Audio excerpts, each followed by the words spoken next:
Eh bien écoutez, bonjour à toutes et à tous. Donc on se retrouve aujourd'hui sur la chaîne WatchFR.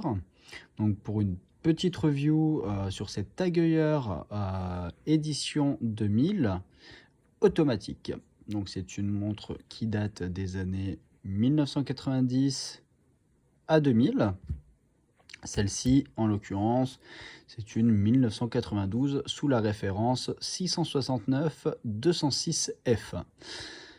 Elle est montée avec un mouvement 28-24, donc un ETA Swiss Made bien évidemment. C'est une montre suisse avec l'inscription à 6 heures T Swiss Made T. Donc on est sur une montre purement vintage. Donc je l'ai reçue hier. Il est vrai que je voulais une montre dans la décennie de mon année de naissance. On est sur une montre qui connaît quelques dommages et qui va partir en révision.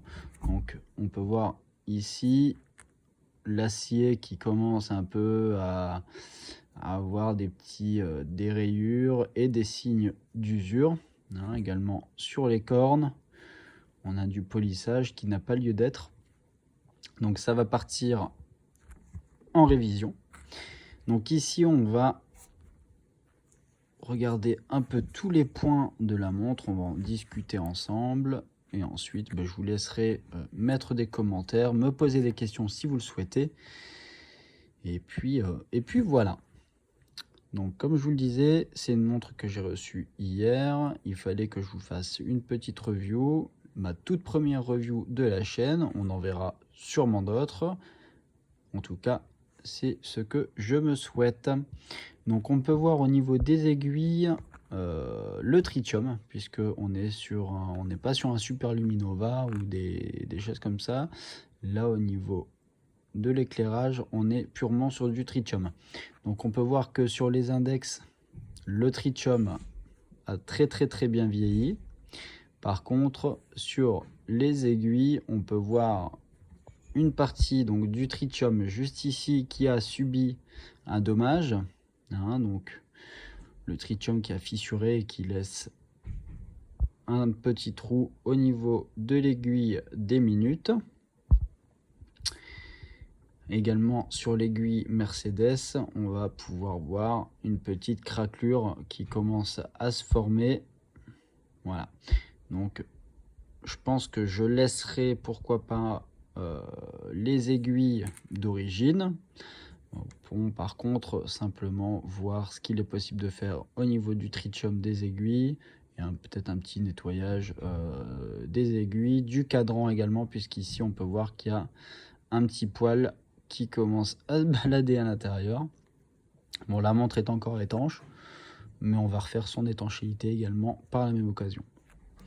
Au niveau de la lunette, donc on est sur une lunette tournante unidirectionnelle, excusez-moi, donc de 60 clics avec une très bonne accroche.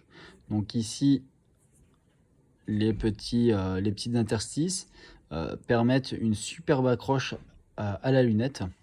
Donc on va la faire tourner, je ne sais pas si vous allez l'entendre.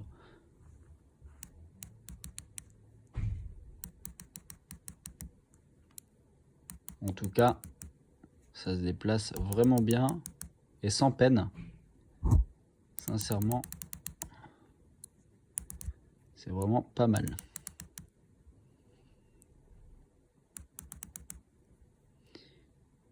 Hop là.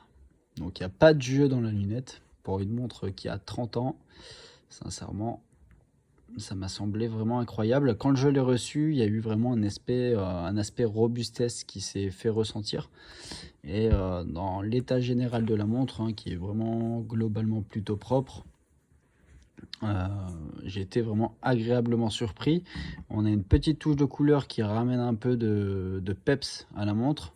Donc avec le logo Tag Heuer en vert et rouge, ce qui ramène un peu de couleur à ce cadran qui reste malgré tout, on va dire lambda, puisqu'il est simplement noir, un peu granuleux. Je ne sais pas si on le verra.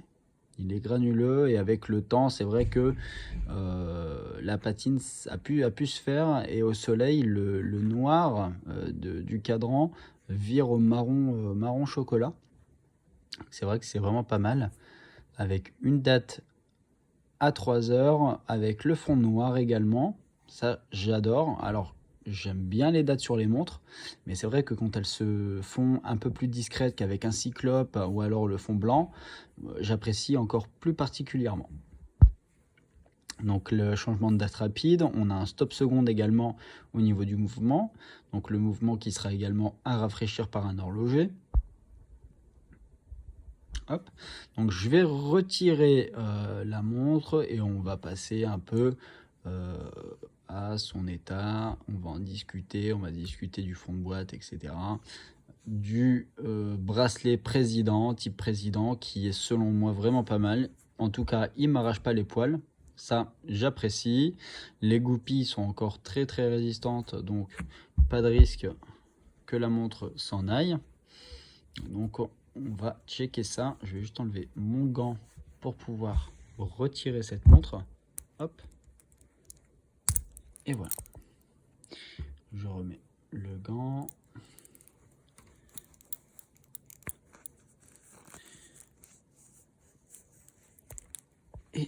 Voilà, donc excusez-moi pour la qualité médiocre de mes gants qui se sont arrachés tout à l'heure. Un petit animal est passé par là.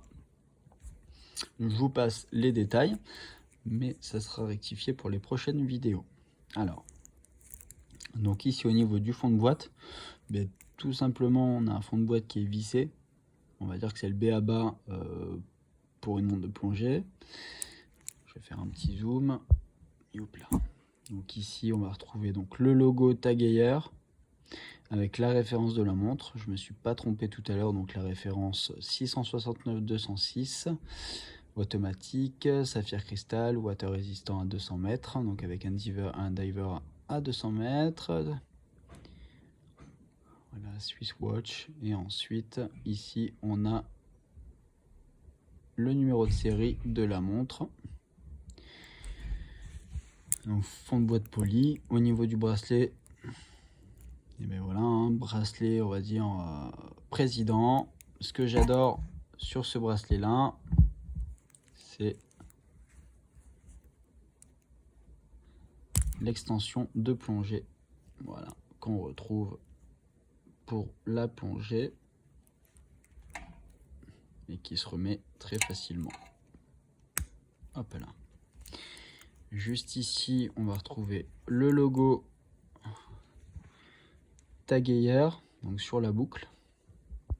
On va essayer de faire un petit focus quand même. Voilà. Donc le logo Tag Heuer, on peut voir qu'il y a des micro rayures, donc ça va être poli et repoli.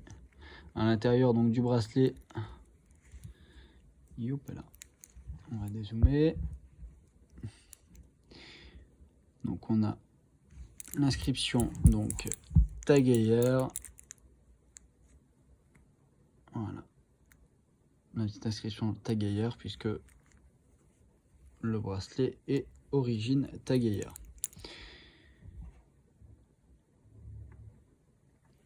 Juste ici, sur la couronne qui est vissée, on va retrouver le logo Tag Heuer.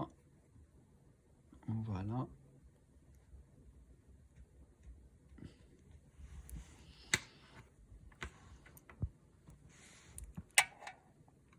Donc, je ne sais plus si je vous l'ai dit, mais on a un stop seconde au niveau du mouvement, ce qui est vraiment pas mal. On va la remettre.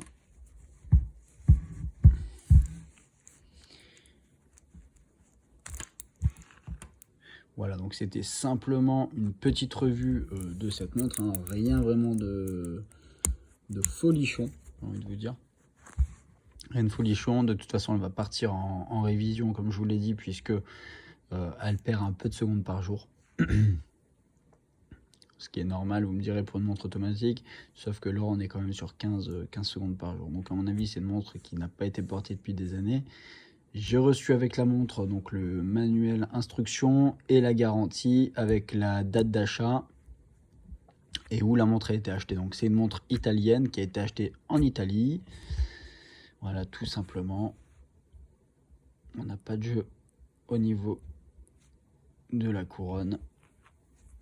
Ça c'est vraiment pas mal. Donc j'aime plutôt bien cette petite patine qui a fait le temps sur le cadran. et sur les aiguilles.